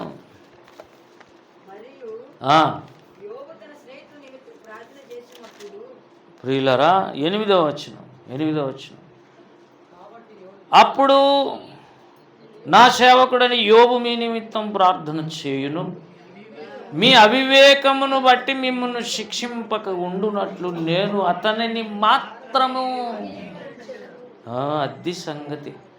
యోబును మాత్రమే అంగీకరిస్తా, యోబు ప్రార్థనలు మాత్రమే రిసీవ్ చేసుకుంటా. మీరు ప్రార్థన చేస్తే తీసుకోను. ఎందుకంటే మీరు యోబు పలికినట్లు యుక్తమైనది పలుకలేదు. యోబు పలికినట్టు అంటే అర్థమైంది, మీరు చెప్పండి. చిన్న మాట ఇది ఒకటి చెప్పి మనం బల్లలో చేద్దాం. వినండి, నవ్వరు చూడండి. యుక్తమైనది ప్రార్థన చేశాడట, దేవుడు అతన్ని మాత్రమే అంగీకరించి ప్రార్థన. వీళ్ళ ప్రార్థన ఎందుకు వీళ్ళు మళ్ళీ యోబులు వీళ్ళు చాలా మంది ఎన్ని అధ్యాయాలు రాశారు ఒక్కొక్కరు. ఎందుకు అంటే ఒక్క మాట చెప్తున్నా ఇప్పుడు వినండి జాగ్రత్తగా. సాతానుకు దేవునికి మధ్య పరలోకంలో ఆలోచన సభలో ఒక వివాదం వచ్చింది. నా సేవకుడైన యోబు నీకు తెలుసా అంటే ఎందుకు తెలియదు అన్నాడు. అతడు యథార్థవర్తనుడు, న్యాయవంతుడు, యెహోవాయందు భయభక్తులు కలిగి చెడుతనము విసర్జించినంత భక్తుడు. ముందు చెడ్డోడే, యోబు కూడా చెడ్డోడే. భయభక్తులు కలిగి ఏం చేశాడు? అంత వదిలివేయటానికి ఇష్టపడ్డాడు. అటువంటి భక్తుని గురించి నీకు తెలుసా? సాతానా అడిగాడు దేవుడు అపవాదిని, ఏమ్మా వింటున్నావా? అడిగితే అప్పుడు సాతాను అన్నాడు, ఎవడైనా భక్తి కడతాడు, అట్లా పెద్ద సంగతి కాదు వాయినని. ఏమన్నాడు? ఊరికయే దేవుని యందు భయభక్తులు కలిగి ఏం ఏనా చదవండి. నీవు అతనికి, అతని ఇంటి వారికి, అతనికి కలిగిన సమస్తమునకును చుట్టూ ఏమేశావు? దేవునితో చెప్తాను. చాలాసార్లు నేను యోబును వికెట్ లేపుదామని పోయినాను, అంతే కదా, చంపాలని పోయాను, అతను చంపాలని పోతే చుట్టూ కంచేసింటివి, ఏం చేయలేకపోయింది, తిరిగాను. వాళ్ళ భార్య పిల్లల దగ్గర కూడా పోయినాను, ఇంటివారు అన్నాడు కదా, వాళ్ళ చుట్టూ కూడా కంచేసావు, తాగి చేతగాక ఎన్నికి వచ్చాను. అతనికి కలిగిన ఆస్తి దేశంలో ఎక్కడెక్కడున్నా అన్ని చోట్ల ఆస్తి లేకుండా చేద్దాం, బికారిని చేద్దామని ప్రయత్నం చేశాను, వాటి ఆస్తి చుట్టూ కూడా కంచేసావు, అందుకే ముట్టలేకపోయాను. కంచె తీసి చూడు నీ భక్తుడంతో నేను చెప్తాను అన్నాడు. అంటే దేవుడు ఛాలెంజ్ టేకప్ చేశాడు. బాగినాడు. ఇప్పుడు యోబు గెలుస్తాడా? నేను గెలిచినట్టే. యోబు ఓడిపోతే దేవుడే ఓడిపోయినట్టు. సరే నీ ఇష్టం వచ్చినట్టు చేసుకొని కంచె తీశాడు. ఇప్పుడు చెప్పండి ఎట్లుందంటే, బాగా సబ్జెక్టు ఫిజిక్స్, కెమిస్ట్రీ, మ్యాథ్స్ చదివి మళ్ళీ 100 రివిజన్ చేసి ఫుల్ సిద్ధపడి ఉన్న ఒక స్టూడెంట్కు పరీక్ష పెట్టినట్టుంది. దేవునికి స్తోత్రం కలుగును కాదు. 10 సార్లు రివిజన్ చేసినట్టున్నాడు, శ్రమలు అనుకున్నాడు. యోబు, ఏ రోజైనా నా ఆస్తి పోవచ్చు, ఏ రోజైనా నా పిల్లలు 10 మంది చచ్చి శవాలు కావచ్చు, నా భార్య నన్ను విడిచిపెట్టవచ్చు, సాక్షాత్తు నేనే చచ్చిపోవచ్చు, లేదా రోగాలు నాకు దాడి చేయొచ్చు, అయినా నా విమోచకుడు సజీవుడని నేను ఎరుగుదును. అంతగా ప్రిపేర్ అయ్యాడు యోబు. కాబట్టి దేవుడు ధైర్యంగా ఒక్క మాట అడుగుదాం, మనల్ని చుట్టి ఈ పక్క లూసిఫర్, ఈ పక్క దేవుడు నన్ను వీటినాడు అనుకో, నాకైతే చేత కాదు. ఇంకా అంత ప్రిపరేషన్, గుండెలు భయం అవుతుంది అసలు ఆ మాట అంటుంటే. రేపు వచ్చే శ్రమలు ఇవే. రేపు అన్ని క్రైస్తవ కుటుంబాలు స్ప్రెడ్ అవుతాయి. భార్య ఒక పక్క, భర్త ఒక పక్క, పిల్లలు ఒక పక్క, దొరికిన వాళ్ళు దొరికినట్టు చంపేస్తారు అంతే. అదే అంత్యక్రీస్తు పరిపాలన శ్రమల కాలం. లేదని చెప్తున్నావు, లేదనే వల్ల ప్రయోజనం ఏమి లేదు. నాకు కూడా మంచిదే. ఎవరికి లేదంటే నాకు కూడా మంచిదే కదా. శ్రమలే లేవంటే నాకు శ్రమలు లేవు, మంచిదే, నీకు మంచిదే. కానీ పరీక్షలు ఉన్నాయంటేనే ఇప్పుడు బరువు, శ్రమలు ఉన్నాయంటేనే బరువు అందరికీ. అటు ప్రిపేర్ కావాలి. ఎలా కావాలి? యేసు ప్రభులాగా కావాలి. నేను చెప్తున్నా, ఇప్పుడు వినండి. ఫస్ట్ మోడల్ ఎవరన్నాం? యేసుక్రీస్తు. రెండవ మోడల్ ఎవరు? పౌలు. మూడవ మోడల్ సేవకుడు కాదు. ఇప్పుడు అది పాయింట్. రండి యాకోబు పత్రిక 5వ అధ్యాయంలోకి వస్తే, పాత నిబంధన భక్తుల్లో ఇంకొక అతన్ని పెట్టి, ఇతను మీకు మోడల్గా పెట్టుకోండి అని చెప్పాడు దేవుడు. యాకోబు పత్రిక 5వ అధ్యాయము ప్రియులారా 5:10 నా సహోదరులారా, బోధించిన ప్రవక్తలను శ్రమానుభవమునకు ఓపికకు, అంటే బోధించే వాళ్ళు ఎవరు? ప్రవక్తలు. దేవుడు చెప్పినట్టు బోధిస్తారు. అటువంటి బోధకులైన ప్రవక్తలను శ్రమానుభవమునకు ఓపికకు కూడా మోడల్ కావాలి ఒకరు. బాగినండి. శ్రమలకే కాదు, ఎంతవరకు ఓపిక ఉండాలి? 10 మంది చస్తే కూడా నా ప్రభా, ఇంక నీ దగ్గర ఎందుకు ఉండాలి? పిల్లల్ని 10 మందిని ఇస్తే 10 మందిని చంపుతుంది, దేవుని వదిలేస్తే పోలే అని అనేవాళ్ళు ఉంటారు. కానీ యెహోవా ఇచ్చెను, ఆయనకు స్తుతి కలుగును గాక అనే భక్తులు భూమి మీద ఉండటం వలన బతుకుపోతున్నా. దేవుని స్తోత్రం కలుగును. కాబట్టి ఏమన్నాడు? ఓపికకు మాదిరిగా అంటే కరెక్ట్గా సెట్ అయ్యే వ్యక్తి ఎవరు? 11 చెప్పాడు, సహించిన వారిని ధన్యులు అనుకుంటున్నాం కదా. మీరు యోబు యొక్క అని ఎందుకు తెచ్చావు ప్రభు యోబుని ఇక్కడికి? పైగా యాకోబు రాస్తున్నాడు పత్రిక. పౌలు చెప్పాడు, యాకోబు కూడా చెప్తున్నాడు, యోబును మోడల్గా పెట్టుకోండి. కొత్త నిబంధనలో పౌలు, పాత నిబంధనలో యోబును పెట్టుకోండి మోడల్గా. ఎందుకంటే 8 పైన 7లో విలువైన భూఫలము నిమిత్తం ఓపికతో కాచుకొనొచ్చు దాని కొరకు కనిపెట్టును కదా. ఎవరు? వ్యవసాయకుడు. ఎందుకు? తొలకరి వర్షం కడవరి వర్షం సమకూడు వరకు. పాయింట్ ఏంటంటే కడువరి వర్షం రాబోతోంది ఇప్పుడు, అది సంగతి. ఇంకా రాలేదు, కడువరి వర్షం రాబోతుంది. వ్యవసాయకుడు ఎదురు చూస్తున్నాడు. వ్యవసాయకుడు అంటే ఎవరు? నా తండ్రి వ్యవసాయకుడు. యోహాను 10:1. దేవుడు వ్యవసాయకుడు, ఆయనకు భూమి మీద ఫలం ఉంది, అది దేవుని సంఘం. ఆ సంఘానికి ఏమి ఇవ్వాలి? కడువరి వర్షం పంపాలని దేవుడు అనుకుంటున్నాడు. అలా పంపితే ఏం జరుగుతుంది? భూఫలం వస్తుంది. భూఫలం రావాలంటే ఓపిక అనేది సంఘానికి కావాలి. సంఘానికి మోడల్గా ఎవరిని పెట్టాలి? కిందికి వచ్చి అంటున్నాడు 11లో, యోబును. ఆమేన్. దేవుడు చెప్పిన మాటలు మనం చెప్పేది, సొంతం చెప్పేది కాదు ఇది. ఏమండి? కాబట్టి ఇప్పుడు చెప్పండి, దేవుని సన్నిధిలో దేవుని ప్రజలకు అడ్డుపడే మధ్యవర్తుల కోసం దేవుడు వెతుకుతున్నాడు. ఈ కాలంలో అయితే ఓఫిరన్నని డైరెక్ట్ చెప్తున్నా చూడు. ఎందుకు అంటే 40 ఏళ్ళ కిందనే దేవుడు కనపడి మోషేకు పొదలల్లో కనపడినట్టు దైవ దర్శనం ఇచ్చి 10 రోజులు ఉపవాసం ఉండి ప్రార్థన చేస్తున్న యవ్వనస్తుని దేవుడు మాట్లాడి 8 పుస్తకాలు రాయి, ఆ గ్రంథాలు చదివితే సంఘం సంపూర్ణతలోకి వెళ్తుంది. నీ స్థానిక సంఘం కాదు, టోటల్ సార్వత్రిక సంఘం మీద దేవునికి ఐడియా ఉండి దేవుడు ఒక సేవకుని పంపితే బాగినండి. ఇప్పుడు ఒక చిన్న టెక్నిక్ చెప్పి ముగిస్తాను. దేవుడు పంపిన సేవకులలో మనము తప్పిదాలు వెతికితే డేంజర్లో పడిపోతావు. మోషే కూసు దేశస్తురాలు చేసుకున్నాడని ఈమెకెందుకు? ఎవరాయమ? వదిలే, పేరే వద్దు అసలు. ఈమెకెందుకు?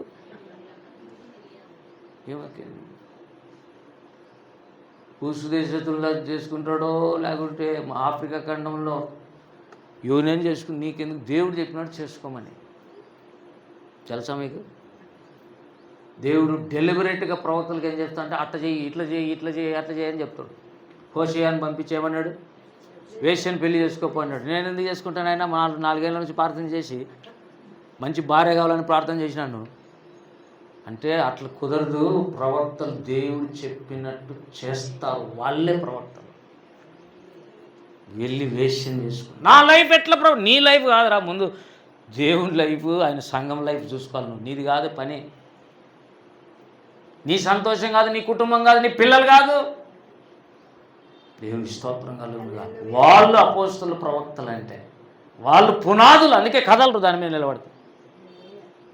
దేవుని స్తోత్రం కలుగునుగాక.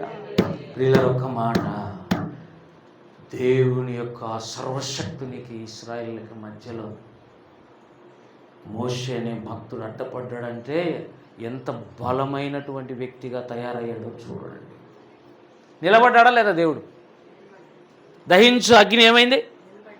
కొద్ది చల్లారిపోయింది. మీకు రెండో పాయింట్ చెప్పలే, అసలు మోషేలో ఉన్న అత్యద్భుతమైన క్యారెక్టర్ ఆన్నే ఉంది. వీలైతే రెండో దాంట్లో చెప్తా, లేకపోతే ఎప్పుడైనా చెప్తా.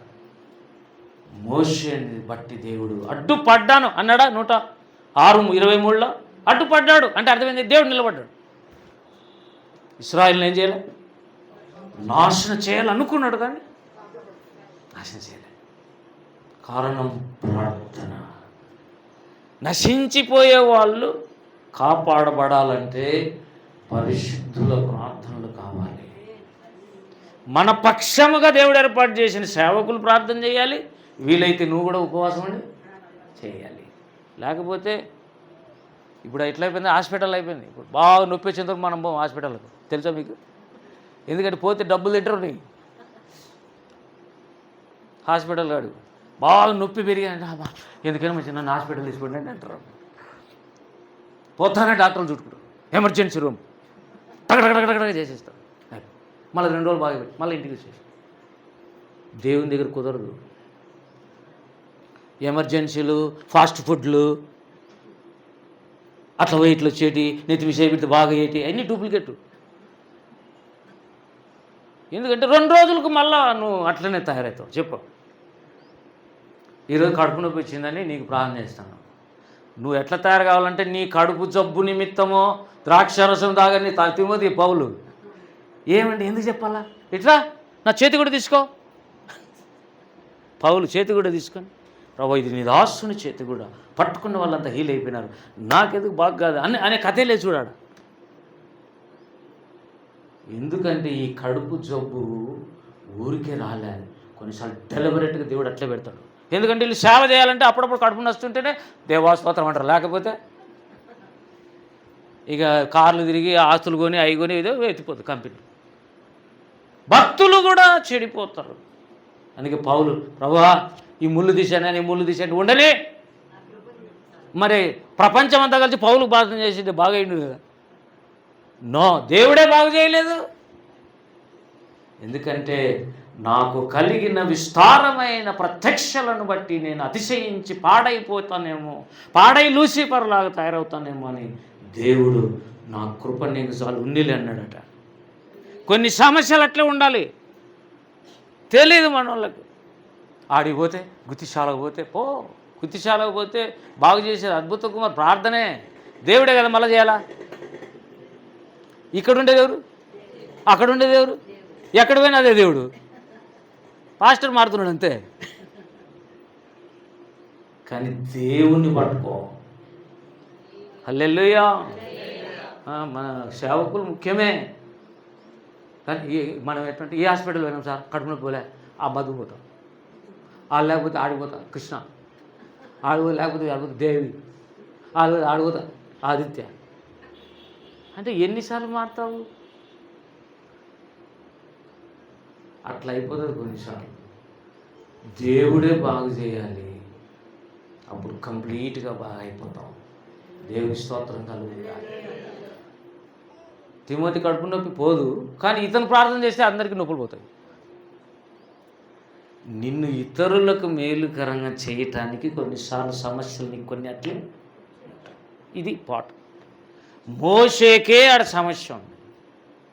అన్న చెల్లెలే పెద్ద సమస్య, ఆయనకు పెద్ద సమస్య తెలుసా మీకు? మళ్ళీ ఇంకొకడు కోరవు, ఇంకొకడు దాతాను, ఇంకొకడు అభిరాము, చుట్టుపక్కలంతా ఇల్లే. కానీ మోషే భక్తి కట్టాడు. ఆటంకాలు రాక మానవు కదా, అభ్యంతరములు రాక మానవు, కానీ అవి ఎవరి వలన వచ్చునో వానికి శ్రమలు వస్తాయి. మీరు ప్రార్థనలు చేయండి చాలు. గనుక ఈ దినం మోషే లాంటి భక్తి పరుల కోసం దేవుడు ఎత్తుకుతున్నాడు. దేవుడు నన్ను అట్లా చేస్తావా?